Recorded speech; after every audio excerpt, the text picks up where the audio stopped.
Well, giving all praises to the Most High. It's good to be back, but it's cold to be back. I don't know about y'all. I'm waiting for Officer Mike and his wife, Lisa Zane, to come through on that. They're going to hit lotto. How many times you heard they're going to hit lotto? Everybody going to hit lotto. Okay. But sisters, how are y'all doing this Sabbath day? Good, brothers. How are y'all doing? Where do I want to start with first? We just came back from Jamaica, the Cayman Islands, as well as Cozumel, Mexico, and I don't hate Northern Kingdom, but they do get on my nerves. They treated us like slaves. If I had a bat to beat the hell out, I would have whooped every one of them. They call the cops on me. They said they called me, what they called me? Tigre, negro tigre, that black tiger right there. That's what they called me, a black tiger. I was going to tear them little Mexicans up. They treated Esau like kings out there. Man, I'm looking at us, what the hell is this? Yeah, I'll leave them alone. But we love our brothers. We do love our brothers. They do. They got to get their mind right. That was the first time the gospel hit out there. If y'all see the photos, they stood back from the camp. Some of them, they really didn't want to approach. They were nervous. So before we get into the main lesson, the first lesson I want to touch on, I know some of y'all came out of Pan-Africanism, Afrocentricity, like myself, Deacon Yawasop, who was involved in that. And Deacon Yawasop used to honor Kwanzaa. Did you ever celebrate that? No? Okay. Well, we're going to talk about, briefly, Kwanzaa versus Hanukkah in brief. A brother by the name of Ronald McKinley Everett. Today he's known as Dr. Maulana Karenga, professor and chairman of Black Student Studies at California State University. He created the holiday known as Kwanzaa today. He created it back in 1966, the turbulent 60s. If we can look up Kwanzaa on Wikipedia, let's take a look. All right, blow up the picture first. Let's look at the photo. And let's make sure on Periscope they can see the photo too. That's Ron Karenga right there in the center. And if you notice for Kwanzaa, they have the 7 candlesticks, the candelabra. Some of them have the Kente hats on. I even see Edomites, 1, 2, 3 in this photo. All right, pull back. Okay. Kwanzaa is a week-long celebration held in the United States and in other nations of the Western African diaspora. The word diaspora means scattering. That's what it means in the Americas. The celebration honors African heritage and African-American culture and is observed from December 26th to January 1st, culminating in a feast and gift-giving. Kwanzaa has 7 core principles. Okay. Let's go down. Let's go to the principles. Okay, principles and symbols. See, 7 candles in a candelabra. Am I pronouncing that right? Candelabra. Symbolize the 7 principles of Kwanzaa. Kwanzaa celebrates what its founder called the 7 principles of Kwanzaa, or Nguzo Saba. Where's Namdi? Ezekiel, is he here today? Okay, you can pronounce these words for me. Consisting of what Karenga called the best of African thought and practice in constant exchange with the world. These 7 principles compromise, and the language is Swahili. Kawada, a Swahili word meaning common. Each of the 7 days of Kwanzaa is dedicated to one of the following principles as follows. Umoja, that stands for unity, to strive for and to maintain unity in the family, community, nation, and race. The next one is the second candle represents Kuju Chakazulu. What does that say? Kuju Chagulia. What he said. It stands for self-determination, to define and name ourselves as well as to create and speak for ourselves. Ujimas, the third candle, which represents the collective work and responsibility to build and maintain our community together and make our brothers and sisters' problems our problems and to solve them together. The next one is Ujama, which stands for Cooperative Economics. To build and maintain our own stores, shops, and other businesses and to profit from them together. Then the next one is NIA, which stands for Purpose. To make our collective vocation the building and developing of our community in order to restore our people to their traditional greatness. The sixth one is Kumba, stands for creativity, to do always as much as we can in the way we can in order to leave our community more beautiful and beneficial than we inherited it. And the seventh one is Imani, which stands for faith, to believe with all our hearts in our people, our parents, our teachers, our leaders, and our righteousness and victory of our struggle. So, this to the unlearned and untrained ear sounds, give me a word, sounds good, encouraging, deep, beneficial for our people. I was very impressed back when I was in Afrocentricity. I said, yes! But we never kept it. But I said, okay. It was something. It was something. I thought it was deep. I thought it was admirable. But late in life, when I learned the scriptures, I said, there it is right there. Give me, who's reading for me? Give me Jeremiah 18, verse 12. Jeremiah 18, verse 12. The book of Jeremiah, chapter 18, verse 12. And they said, there is no hope, but we will walk after our own devices, and we will everyone do the imagination of his evil heart. Wait, read that again. And they said, now remember, this is Israelites speaking. Now, Dr. Molana Karenga, as he likes to be called, he's an Israelite, whether he knows it or not. This is what we're reading here applies to him and many of our people. Read it one more time. And they said, there is no hope. We felt at the time there was no hope. Remember, this was created during the 60s. He said there's no hope. He said we cannot be celebrating these white supremacist holidays, which we all agreed with. Absolutely. But go ahead. But we will walk after our own devices. See, here's the problem. We will walk after our own devices. Go ahead. And we will everyone do the imagination of his evil heart. See that? Everyone will walk after the imagination of his evil heart. Hence, Kwanzaa.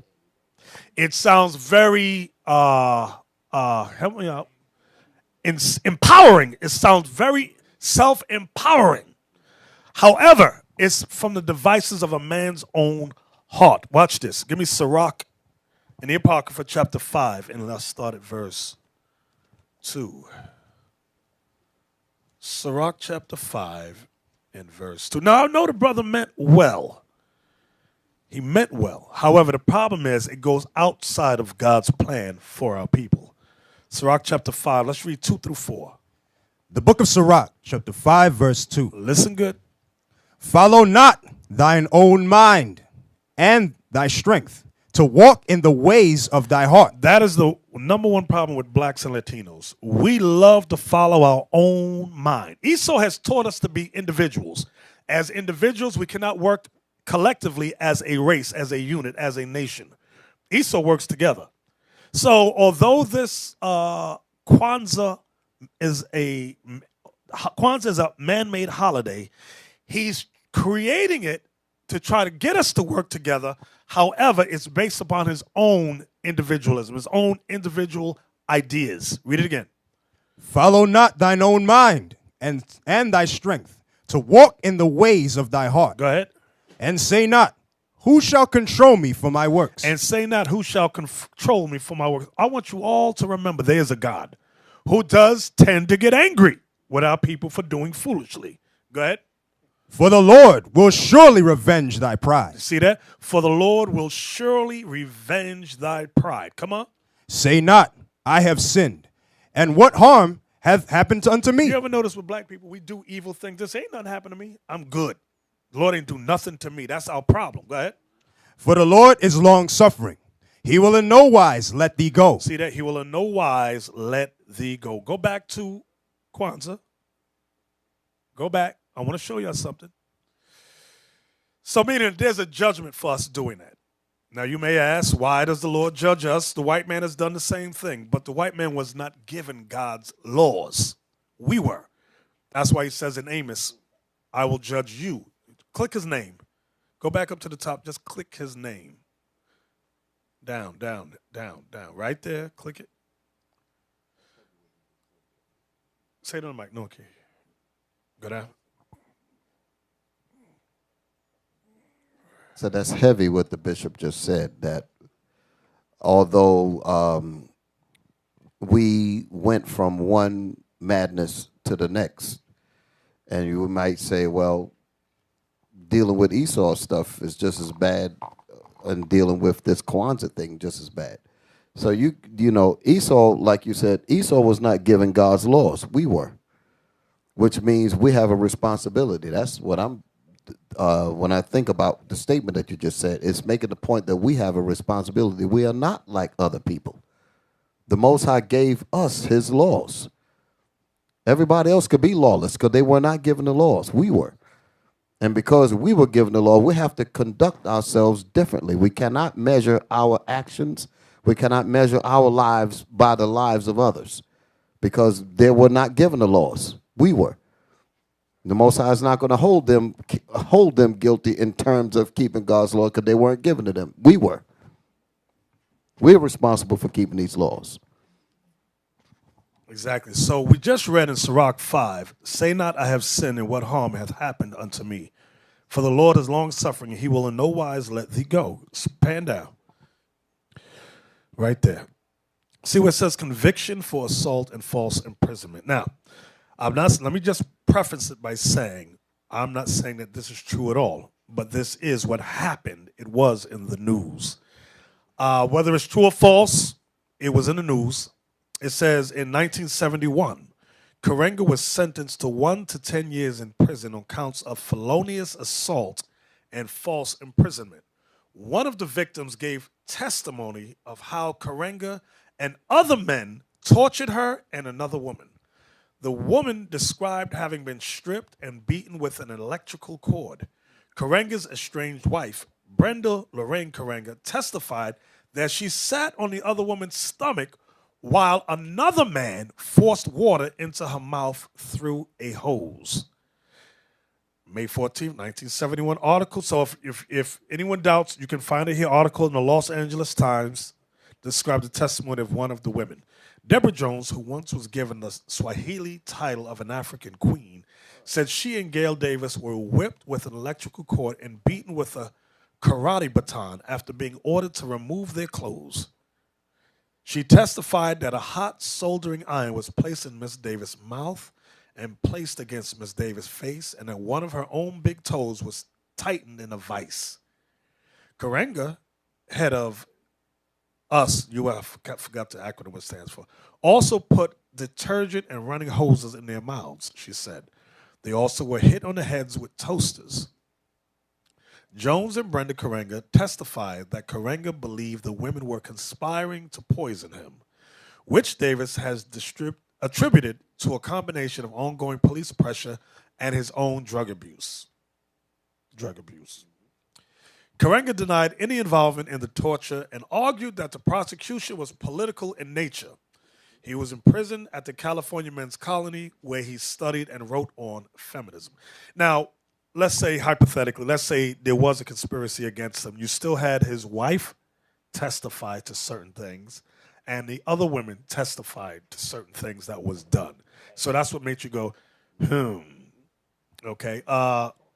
Where he studied and wrote on feminism, Pan-Africanism, and other subjects. The U.S. organization fell into disarray during his absence and was disbanded in 1974. After he petitioned several black state officials to support his parole on fair sentencing grounds, it was granted in 1975. Karenga has declined to discuss the convictions with reporters and does not mention them in biographical materials. During a 2007 appearance at Wabash College, he again denied the charges and described himself as a former political prisoner. Okay, we'll end it right there. Can you read that again for me? Sirach 5, please. This is a lesson for us all. The book of Sirach, chapter 5, verse 4. Start at 2. Verse 2. Follow not thine own mind and thy strength to walk in the ways of thy heart. And say not, who shall control me for my works? For the Lord will surely revenge thy pride.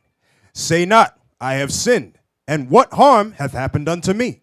For the Lord is long-suffering. He will in no wise let thee go. The Lord will not let you go. If you're in your own, I'm going to create things, I'm going to make stuff up. Most High says, all right, I got something for you. I got you. Give me Exodus.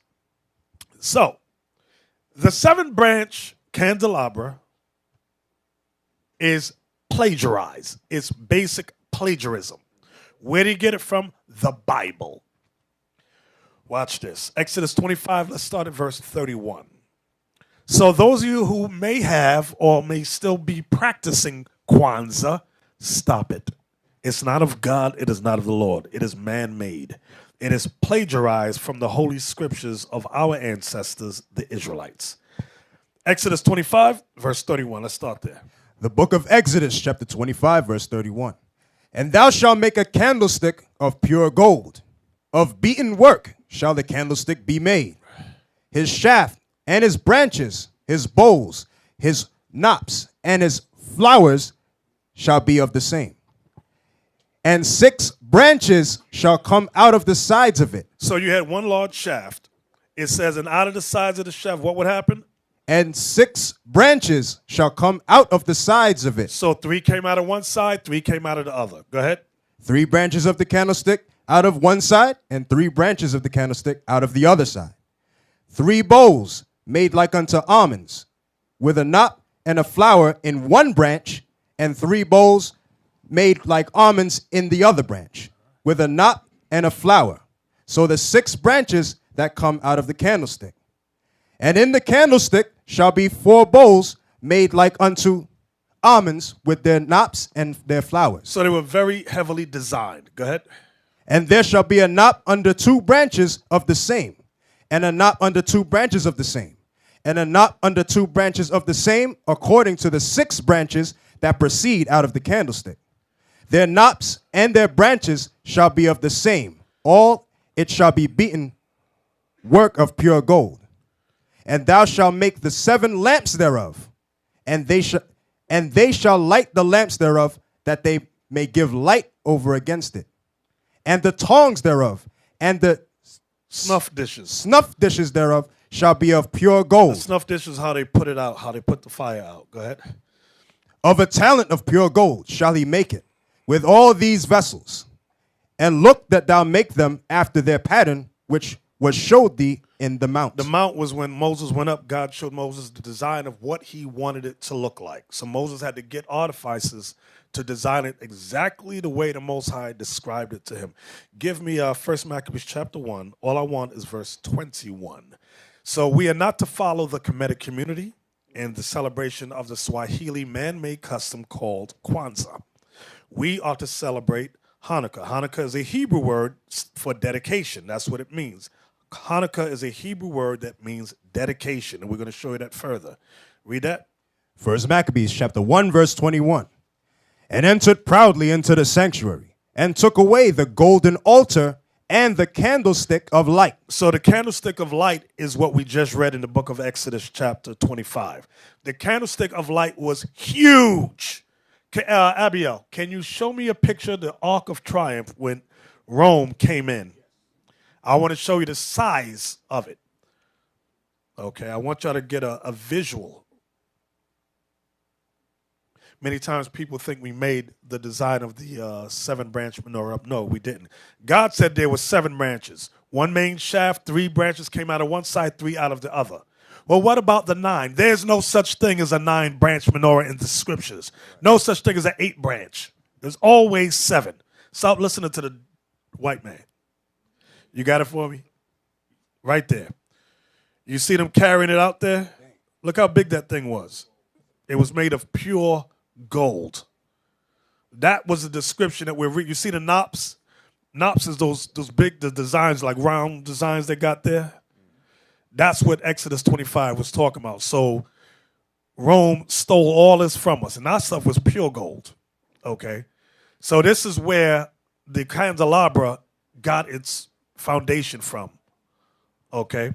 From there, let's go to 1 Maccabees chapter 4. Oseas. And let's go to verse, all I want is verse 49 and 50. First Maccabees chapter 4. This is the rededication, the dedication. The book of First Maccabees chapter 4, verse 39. They made also new holy vessels, and into the temple they brought the candlestick. You see that? So the candlestick, again, is that 7-branch menorah. That's what when the Bible talks about candlestick, that's what it's making reference to. Go ahead. And the altar of burnt offerings, and of incense, and the table. And upon the altar they burned incense, and the lamps that were upon the candlestick they lighted, that it might give light in the temple. You see that? And the candlestick, which were the 7 branches, they lighted, that they might give light in the temple, because it was so big it lit up the entire temple. From there, give me Matthew chapter 5. All I want is verse 15.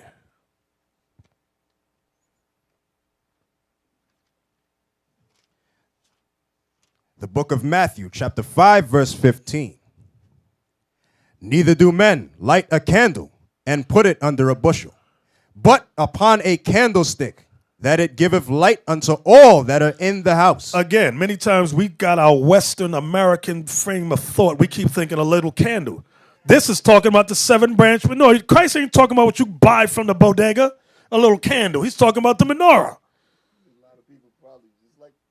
Just like what you said, I know a lot of people thought that it was one Jack jump over the candlestick type of candle. Jack be nimble. Goodness. Get Revelation 1 and 20. The book of Revelation, chapter 1, verse 20. The mystery of the 7 stars, which thou sawest in my right hand. This is Christ. Go ahead. And the 7 golden candlesticks. That's the menorah. The 7 stars are the angels of the 7 churches. Represents the leadership of those 7 congregations. Go ahead. And the 7 candlesticks which thou sawest are the 7 churches. Those were the 7 major churches throughout Asia Minor. So it had a deeper meaning later on in history that the Lord already knew about. All right. So Hanukkah is a holiday about deliverance from white supremacy. Write that down. Hanukkah is about deliverance from white supremacy, just like Passover is. But Passover was from black supremacy, the damn Hamites. But Hanukkah is about deliverance from white supremacy. Get that right. Don't get it twisted, okay? We dedicated the temple back to the Most High, a temple originally built by King Solomon. Okay, this is the temple that was rebuilt. Watch this. Give me 1 Kings 6, verse 38. It took Solomon 7 years to build the temple. This is before Babylon came in and destroyed it. The book of 1 Kings, chapter 6, verse 38. And in the 11th year, in the month Bull, which is the 8th month, was the house finished throughout all the parts thereof, and according to all the fashion of it. So he was 7 years in building it. It took him 7 years to build the temple. Okay, so we honored that thing. Stay in the same chapter, jump up to verse 22. Verse 22. And the whole house he overlaid with gold. Listen, wait. We don't realize how glorious this thing looked. The whole house was overlaid with gold. This thing was beautiful. It wasn't no sheetrock like we got up in here. Gold. Right. That's why I say that when you read the scriptures, you got to take your mind and your head out of the American scene and see what the Bible is actually saying. You can't use American standards and what you learned in Babylon to try to get the mental images in your mind of what the scriptures are saying. You know, I saw a movie with King Solomon played by Yul Brynner. Oh, God. They didn't show no gold, nothing. They had sheetrock too and cement. I said, what the hell is this? Yul Brynner. What the hell is he doing playing the part of Solomon? Exactly. He should have been getting his back whipped right there on the set. From there, stay in the same chapter, jump up to verse 23. The next verse, 23 down to 28. Verse 23. And within the oracle, he made 2 cherubims of olive trees. So out of 2 olive trees, Solomon had 2 cherubims, which are angels carved. Go ahead. Each 10 cubits high. That's 20 feet high, because a cubit is about 2 feet or more. 2 feet, that's 20 feet. Go ahead. And 5 cubits was the one wing of the cherubim. Uh-huh. And 5 cubits the other wing of the cherubim. From the uttermost part of the one wing unto the uttermost part of the other were 10 cubits. So you got to imagine it. In the temple, you got an angel. You stand up. Stand up. Just face well, if it's this way. One wing went out, and hold up. One wing went out like that, and the other wing went out like this, and it held up the ceiling. Y'all got to imagine it. So when you walked in, you had a 20-foot high ceiling with two images of two black golden angels with their wings stretched out, holding up the ceiling. That's beautiful. That's what you call architecture. Yeah. In the real Go. sense. That's some engineering architecture for real. Architectural images, by the way. Yeah. There you go. There you go. Images. Architectural imagery. Hey, Abiel, do me a favor, because I couldn't find it. Maybe you can. I know you're good at this stuff. In the movie, it's either Return of the King or it might be The Hobbit. They walk to some castle and you have images, huge images, as they walk in of their former kings. You know what I'm talking about? It might be Lord of one of those. Yeah. Okay. So when I saw that, because remember, J.R. Tolkien, who wrote that movie, he was he was Amalek, so-called Jewish. He based everything on the scriptures. They said he would sit around and read the Bible and make up those Hobbit, Lord of the Rings, Return of the King. Got it all from here. The Witch of Mordor and all that was from here. And the locations. Right there, you go right there. There you go. So imagine, you got to imagine, he got that from what we're reading here. With the angels with their, and they had it faces. So images are evil. God told Solomon. I'm sorry. God told Solomon to make these images. These black images.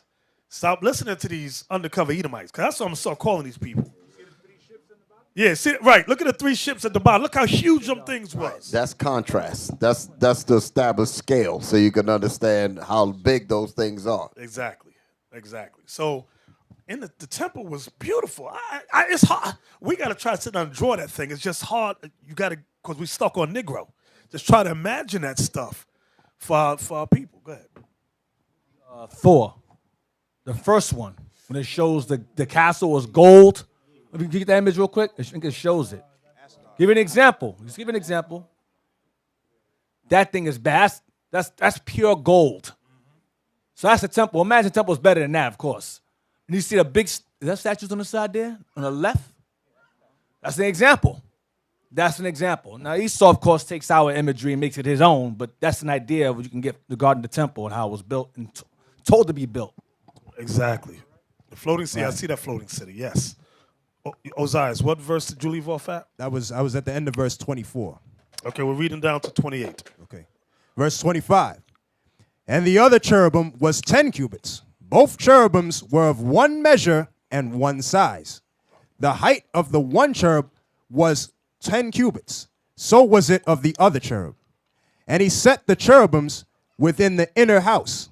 And they stretched forth the wings of the cherubims, so that the wing of the one touched the one wall, and the wing of the other cherub touched the other wall. And their wings touched one another in the midst of the house. And he overlaid the cherubims with gold. You see that?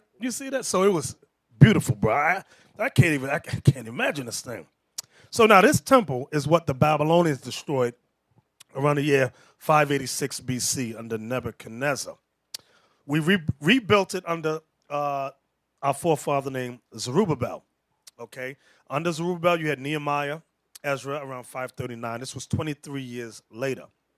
When the Persian King Cyrus gave the Israelites liberty from captivity.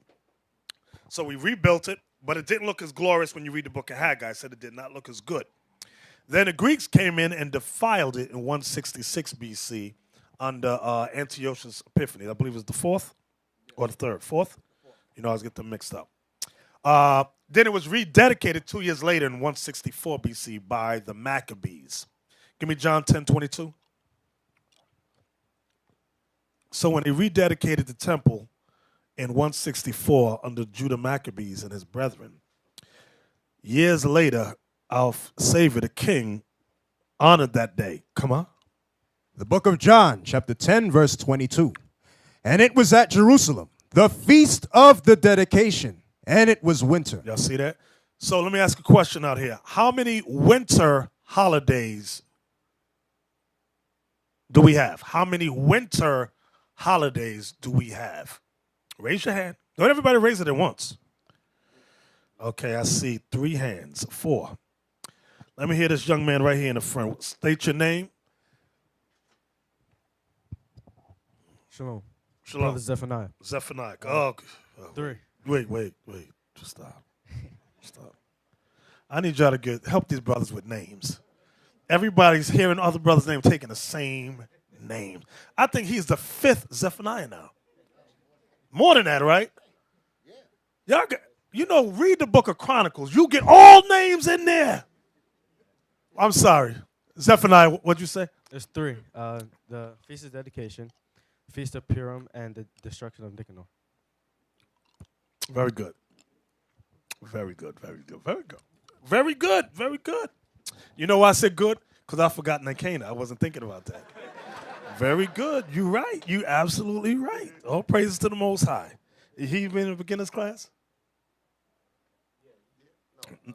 Give me Colossians 2:18.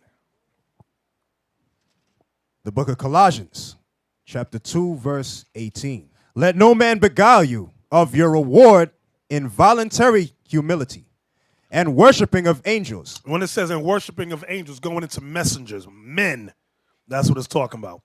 Read it again. Let no man beguile you Let no man trick you. Go ahead.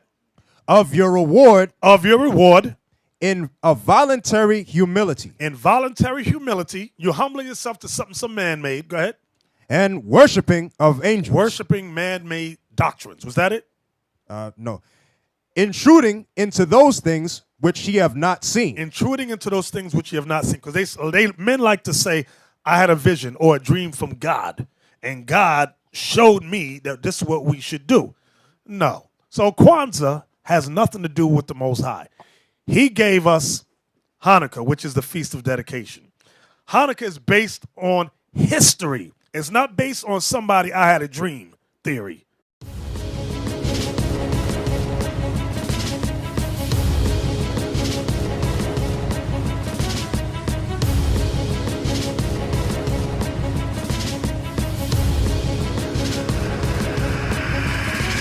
Shalom, Israel. I'm Elder Nathaniel of Israel United in Christ. YouTube likes to shut our channels down, as some of you have noticed, ever so often. Subscribing to join IUIC will assure you will always stay connected to our YouTube accounts. We want to do our best to make sure this truth gets out. Please click and join our subscriber YouTube channel called Join IUIC to stay linked to all of our videos. So again, please make sure you subscribe to this and join IUIC channel to get your latest updates from all our YouTube channels. Shalom.